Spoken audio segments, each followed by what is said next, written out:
Hello friends, എല്ലാവർക്കും Mallus cooking ഹട്ടിന്റെ പുതിയൊരു വീഡിയോയിലേക്ക് സ്വാഗതം.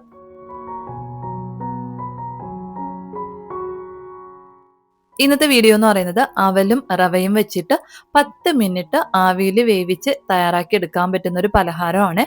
അപ്പോൾ ഇതെങ്ങനെയാണ് തയ്യാറാക്കി എടുക്കുന്നതെന്നൊന്ന് നോക്കാം. അപ്പോൾ നമ്മുടെ വീഡിയോയിലോട്ട് പോകുന്നതിന് മുമ്പായിട്ട് വീഡിയോ കാണുന്ന സമയത്ത് നിങ്ങൾക്ക് ഇഷ്ടപ്പെടുകയാണെന്നുണ്ടെങ്കിൽ ഒന്ന് ലൈക്ക് ചെയ്തേക്കണേ.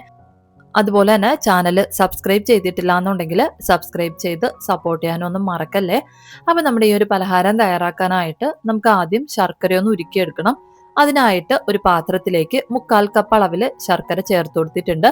പൊടിച്ച ശർക്കരയാണ് ഞാൻ ചേർത്ത് കൊടുത്തിട്ടുള്ളത്. ഇനി ഇതിലേക്ക് 1/4 കപ്പ് അളവിൽ വെള്ളം കൂടി ഒന്ന് ചേർത്തതിന് ശേഷം നന്നായിട്ടൊന്ന് ഉരുക്കിയെടുക്കാം. നമുക്ക് ഈ ഒരു ശർക്കര പാനിക്ക് പ്രത്യേകിച്ച് പരുവത്തിന്റെ ആവശ്യമൊന്നുമില്ല, ഒന്ന് ഉരുക്കിയെടുത്താൽ മാത്രം മതിയാവും. ഇനി നമ്മൾ ഉരുക്കിയതിന് ശേഷം ഇത് നന്നായിട്ട് തണുക്കാനായിട്ടൊന്ന് മാറ്റി വെക്കാം. തണുത്തതിന് ശേഷം വേണം ഇത് നമ്മൾ പലഹാരം തയ്യാറാക്കാൻ വേണ്ടി എടുക്കേണ്ടത്. ഇപ്പൊ ശർക്കര പാനിയൊക്കെ നന്നായിട്ടൊന്ന് തണുത്ത് വന്നിട്ടുണ്ട്. ഇനി നമുക്കിത് ഒരു ബൗളിലേക്ക് അരിച്ചൊന്ന് ഒഴിച്ചു കൊടുക്കാം. ഇനി നമുക്കിതിലേക്ക് ചേർത്ത് കൊടുക്കേണ്ടത് അവലാണ്. ഞാൻ 1 കപ്പ് അളവിൽ അവല എടുത്തിട്ടുണ്ട്. വെള്ള അവലാണ് എടുത്തിട്ടുള്ളത്. നമുക്ക് വെള്ള അവലോ അല്ലെങ്കിൽ ചുവപ്പ് അവലോ ഏത് വേണമെങ്കിലും എടുക്കാവുന്നതാണ്. അത് നമുക്കിതിലേക്ക് ചേർത്ത് കൊടുക്കാം. ഇനി നമുക്കിതിലേക്ക് ചേർത്ത് കൊടുക്കേണ്ടത് റവയാണ്. 1 കപ്പ് അളവിൽ തന്നെ റവ എടുത്തിട്ടുണ്ട്. അതും നമുക്കിതിലേക്ക് ചേർത്ത് കൊടുക്കാം. വറുത്ത റവയോ വറുക്കാത്ത റവയോ ഏത് വേണമെങ്കിലും ഉപയോഗിക്കാവുന്നതാണ്. ഇനി ഇതിലേക്ക് 1/2 കപ്പ് അളവിൽ ചിരകിയ തേങ്ങ കൂടെ ഒന്ന് ചേർത്തതിന് ശേഷം 2 ഏലക്കയുടെ കുരു മാത്രം ഞാനൊന്ന് ചതച്ചെടുത്തിട്ടുണ്ട്. അതും കൂടെ ഒന്ന് ചേർത്ത് നന്നായിട്ടൊന്ന് മിക്സ് ചെയ്തെടുക്കാം. ഈ ഒരു ശർക്കര പാനിയിൽ വേണം നല്ലതുപോലെ ഒന്ന് മിക്സ് ചെയ്തെടുക്കാനായിട്ട്. നമ്മളിപ്പോൾ ഇതിലേക്ക് വെള്ളമൊന്നും ചേർത്ത് കൊടുക്കേണ്ട ആവശ്യമില്ല. ഇത് നന്നായിട്ടൊന്ന് മിക്സ് ചെയ്തെടുത്തതിന് ശേഷം വേണം ഇതിലേക്ക് കുറേശ്ശെയായിട്ട് വെള്ളം ചേർത്ത് കൊടുക്കാനായിട്ട്. ഇപ്പൊ ഞാൻ ഈ ഒരു പരുവത്തിൽ നന്നായിട്ടൊന്ന് മിക്സ് ചെയ്തെടുത്തിട്ടുണ്ട്. ഇനി നമുക്കിതിലേക്ക് ഒരു 1/4 കപ്പ് അളവിൽ വെള്ളം ചേർത്ത് കൊടുക്കാം. വെള്ളം ചേർത്ത് നന്നായിട്ടൊന്ന് മിക്സ് ചെയ്തെടുക്കാം. നമുക്ക് ഈ ഒരു പലഹാരം തയ്യാറാക്കാൻ വേണ്ടിയിട്ട് ഈ ഒരു അവലും റവയും കുറച്ചൊന്ന് കുഴഞ്ഞ പരുവത്തിൽ വേണം കിട്ടാനായിട്ട്. ഇപ്പൊ ഞാൻ നന്നായിട്ടൊന്ന് മിക്സ് ചെയ്ത് എടുത്തിട്ടുണ്ട്. ഈ ഒരു പരുവത്തിലായി കഴിഞ്ഞാൽ പിന്നെ നമുക്ക് ഒരു 10 മിനിറ്റോളം റവ ഒന്ന് കുതിർന്ന് വരാൻ വേണ്ടിയിട്ടൊന്ന് മാറ്റി വെക്കാം.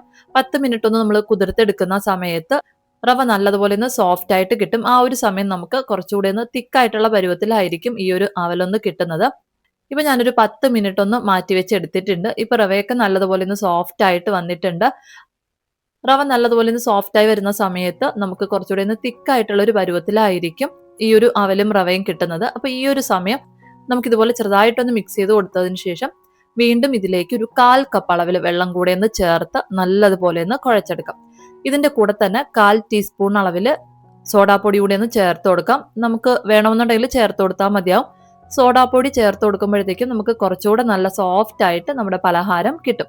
ഇനി ഇത് നമുക്ക് നന്നായിട്ടൊന്ന് മിക്സ് ചെയ്ത് എടുക്കാം. ഞാനിതിലേക്ക് മൊത്തത്തിൽ 1/2 കപ്പ് വെള്ളമാണ് ചേർത്ത് കൊടുത്തിട്ടുള്ളത്. 1/2 കപ്പ് വെള്ളവും ബാക്കി നമ്മൾ ഉരുക്കിയെടുത്തിട്ടുള്ള ശർക്കര പാനിയുമാണ് ചേർത്ത് കൊടുത്തിട്ടുള്ളത്.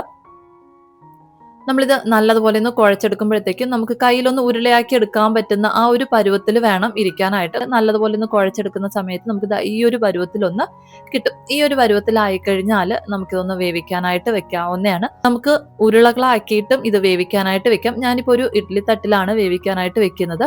അപ്പൊ അതിനായിട്ട് ഇഡ്ഡലി തട്ടില് കുറച്ച് എണ്ണ പുരട്ടി കൊടുത്തിട്ടുണ്ട്. ഇനി ഇതിലേക്ക് ഓരോ കുഴികളിലായിട്ടും നമ്മൾ റെഡിയാക്കി വെച്ചിട്ടുള്ള അവലും റവയും കൂടെ ഒന്ന് വെച്ചു കൊടുക്കാം.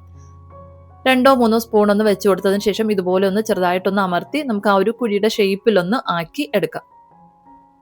ഇപ്പൊ ഞാൻ എല്ലാ കുഴികളിലും അവലും റവയും ഒന്ന് വെച്ചൊന്ന് ഫില്ല് ചെയ്ത് കൊടുത്തിട്ടുണ്ട്. ഇനി നമുക്കിത് അടച്ച് വെച്ചിട്ട് 10 മുതൽ 15 മിനിറ്റ് വരേക്കും മീഡിയം ഫ്ലെയിമിൽ വെച്ചിട്ട് തന്നെ ഒന്ന് വേവിച്ച് എടുക്കാം. ഇപ്പൊ ഞാൻ ഒരു 12 മിനിറ്റ് ആയപ്പോഴത്തേക്കും ഒന്ന് തുറന്നു നോക്കിയിട്ടുണ്ട്. നമ്മുടെ അവലും റവയൊക്കെ നല്ലതുപോലെ ഒന്ന് വെന്ത് വന്നിട്ടുണ്ട്.